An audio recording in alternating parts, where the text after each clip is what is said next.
ఏంటి మిస్టర్ రేవంత్ ఏమన్నావు? నీకు భయం లేదా? నువ్వు ధైర్యవంతుడివా? అందుకే ఓయూకు ధైర్యంగా వచ్చావా? తోటకూర కట్టేం కాదు, అడుగడుగునా విద్యార్థులను అర్ధరాత్రి ముందస్తు అరెస్ట్, పోలీసులను కాపలా పెట్టుకుని భయంగా కాన్వాయ్లో నక్కి వచ్చిన నువ్వు ధైర్యవచనాలు పలుకుతున్నావా? సిగ్గుచేటు. సెక్యూరిటీ లేకుండా ఓయూకు వస్తానన్నావుగా, మరి ఫామ్ చాటున దాక్కునే కదా ఓయూ క్యాంపస్ లో అడుగు పెట్టావు. పోలీసులు బలగంతోనే కదా ఆర్ట్స్ కాలేజీ వేదిక మీదకొచ్చావు. ఏడాదికి 2 లక్షల ఉద్యోగాలు ఇస్తానన్నావు కదా, మరి ఇచ్చావా? ఆ మాట ఏమాయే? ఆ హామీ ఎటుపాయే? అది నెరవేర్చకుండానే ఎందుకు వచ్చినట్టు? నిరుద్యోగులను నిండా ముంచి ఇంకా పచ్చి అబద్ధాలు చెప్తావా? విద్యార్థుల కోసం ఏం చేస్తావో చెప్పకుండా ఓయూలో కూడా రాజకీయాలు మాట్లాడతావా? విద్యార్థుల జీవితాలను ఆగం చేసి మళ్ళీ మాయమాటలు చెప్తావా? విద్యార్థుల ప్రశ్నలకు సమాధానం చెప్పుకునే దమ్ము లేక అక్కడి నుంచి పారారైన నువ్వు మేకపోతు గాంభీర్యాన్ని ప్రదర్శిస్తావా? రా, నీకు ఎలాంటి సన్మానం జరుగుతుందో చూద్దువు గాని.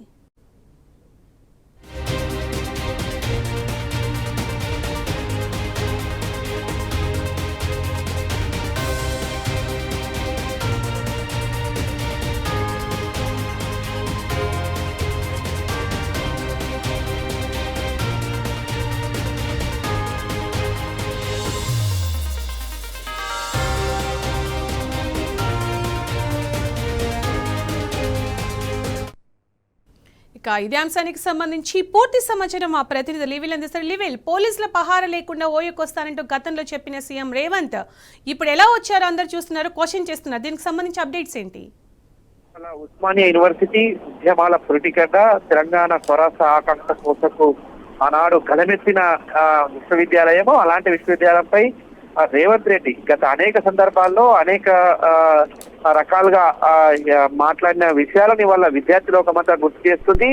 వాళ్ళ ఆనాడు ఎన్నికలకు ముందు, అంటే రాష్ట్రంలో 2023 ఎన్నికలు జరిగే ముందు విద్యార్థులను తాగుబోతులుగా చిత్రీకరించారు. బిర్యానీ ప్యాకెట్ వేస్తే పడే ఉండే బానిసలుగా కూడా ఆనాడు రేవంత్ రెడ్డి అనేక సందర్భాల్లో మాట్లాడిన విషయం ఈ సందర్భంగా గుర్తు చేసుకోవాలి. అయితే ఈ నేపథ్యంలోనే ఇవాళ ఏదైతే 2 సంవత్సరాల కాంగ్రెస్ పాలన నేపథ్యంలో వివిధ కార్యక్రమాలు చేశారు. ఇవాళ ఉస్మానియా యూనివర్సిటీలో పలు అభివృద్ధి కార్యక్రమాలంటూ కూడా పెద్ద ఎత్తున అంగు ఆర్భాటాలకు తెరదీశారు. అయితే ఇవాళ ప్రధానంగా ఆర్ట్స్ కాలేజీ ముందు రేవంత్ రెడ్డి తన అధికార గలంతో అధికార దుర్వినియోగానికి పాల్పడని చెప్పొచ్చు. ఈ నేపథ్యంలోనే అక్కడికి వెళ్ళిన రేవంత్ రెడ్డి పోతుండంటే కేవలం 100 మంది ఉండే సభకు 1000 మందితో భద్రత కల్పించారు. పోలీసుల పహారాలోనే ఇవాళ రేవంత్ రెడ్డి పూర్తి ప్రసంగం అంతా కొనసాగింది. పోలీసుల పహారాలోనే ఆయన ఇలా ప్రోగ్రామ్ అంతా కూడా జరిగింది. అయితే ఈ నేపథ్యంలోనే నిన్న అర్ధరాత్రి నుంచే ఎవరైతే విద్యార్థి సంఘాల నాయకులు ఉంటారో వాళ్ళందరూ హాస్టల్లోకి చొరబడి నాడు ఉద్యమం కాలంలో ఏ విధంగా అయితే అక్రమంగా అరెస్ట్ చేసి పోలీస్ స్టేషన్ లో బంధించారో ఇవాళ కూడా అదే పరిస్థితి కనిపించింది. అయితే అయినప్పటికీ కూడా ఇవాళ విద్యార్థి లోకమంతా కూడా రేవంత్ పై గలమెత్తింది. ఎక్కడ పోయినాయి నీ 2 లక్షల ఉద్యోగాలు, ఎక్కడ పోయినాయి నీ జాబ్ క్యాలెండర్ అంటూ కూడా నిలదీశాయి. గతంలో రేవంత్ రెడ్డి ఏదైతే చెప్పిందో మాటలని వాళ్ళ మరొకసారి ఆయనకే గుర్తు చేశారు. నువ్వు పోలీసులు లేకుండా ఉస్మానియా యూనివర్సిటీకి వస్తానని గొప్పలు చెప్పావు కదా రేవంత్, ఇంతమంది పోలీసులు ఎందుకు పెట్టుకున్నావు, దీనికి సమాధానం ఏం చెప్తావు అంటూ కూడా నిలదీశారు. ఇవాళ Revanth Reddy go back down నినాదాలతో ఆర్ట్స్ కాలేజ్ ప్రాంగణం అంతా కూడా దద్దరిల్లింది. అయితే విద్యార్థి నాయకులను అప్పటికే చాలా మందిని కూడా అరెస్ట్ చేసి వివిధ పోలీసులకు తరలించారు. అయినప్పటికీ కూడా విద్యార్థులు సభలో ఉన్న విద్యార్థులంతా కూడా ఒక్కసారిగా ఆయన కాన్వాయ్కి అడ్డం తిరిగి అడ్డుకునే ప్రయత్నం చేశారు. ఈ నేపథ్యంలో పోలీసులంతా కూడా వారిని నిర్వహించే ప్రయత్నం చేశారు. అయితే అప్పటికే చాలా మంది విద్యార్థులను హాస్టల్ గదుల నుంచే రాకుండా బంధించిన నేపథ్యంలో వచ్చిన విద్యార్థులంతా సైతం వాళ్ళ ముఖ్యమంత్రికి ప్రభుత్వానికి వ్యతిరేకంగా నినాదాలు హోరెత్తించారు, నిలదీశారు. వాళ్ళ ఉస్మానియా యూనివర్సిటీకి గొప్పలు చెప్పిన రేవంత్ రెడ్డి ఆనాడు తెలంగాణ ఉద్యమం సాగుతున్న సమయంలో రైతులు ఎక్కుపెట్టి ఉస్మానియా విద్యార్థులను నువ్వు నానా మాట్లాడినావు, మొన్న తెలంగాణ వచ్చినాక కూడా అధికారంలోకి వచ్చే ముందు ఇష్టం వచ్చినట్టు మాట్లాడినావు అనే విషయాన్ని గుర్తుంచుకో రేవంత్ రెడ్డి, నువ్వు ఖబర్దార్ రేవంత్ రెడ్డి అంటూ కూడా నిలదీశారు. వాళ్ళ ఉస్మానియా యూనివర్సిటీ ప్రాంగణం అంతా కూడా రేవంత్ రెడ్డి వ్యతిరేక నినాదాలతో దద్దరిల్లింది. 2 లక్షల జాబ్ క్యాలెండర్ ఉద్యోగాలు ఎటువైనాయి, వాళ్ళ గ్రూప్ 1 అవకతవకలు, గ్రూప్ 2 అవకతవకలు, ఏ పోస్టులు చూసినా ఇవాళ స్కామ్లే తప్ప ఇంకోటి లేదు.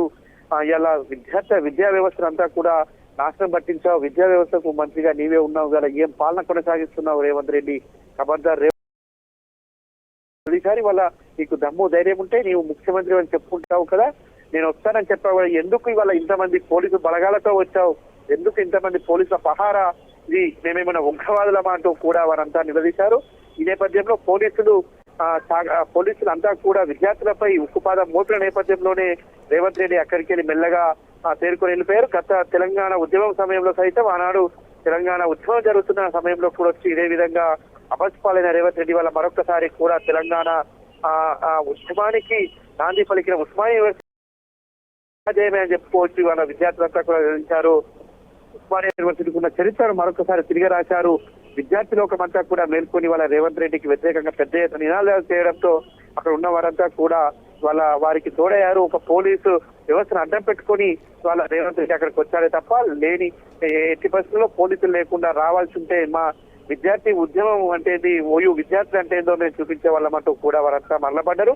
వాళ్ళ తెలంగాణ సోయున్న వ్యక్తి ముఖ్యమంత్రిగా ఉంటే గతంలో ఏం జరిగింది, వాళ్ళ తెలంగాణ లేని వ్యక్తి సీఎం గా ఉంటే ఏం జరుగుతుంది, అలా విద్యా వ్యవస్థ అంతా కూడా వ్యస్తంగా మారిపోయిందంటూ కూడా ఇవాళ వారంతా ఆగ్రహం చేశారు. ఇవాళ ఓయూలో ఇవాళ నిర్బంధ ప్రసంగానికి విద్యార్థులకు అందరినీ పిలుచుకొని మాట్లాడిన దాఖలాలు లేవు. ఇవాళ ఒక కాంగ్రెస్ ప్రభుత్వాన్ని అడుగడుగునా నిలదీశారని చెప్పుకోవచ్చు. సునీత, థ్యాంక్ యూ లేబుల్, థ్యాంక్స్ ఫర్ ద అప్డేట్స్.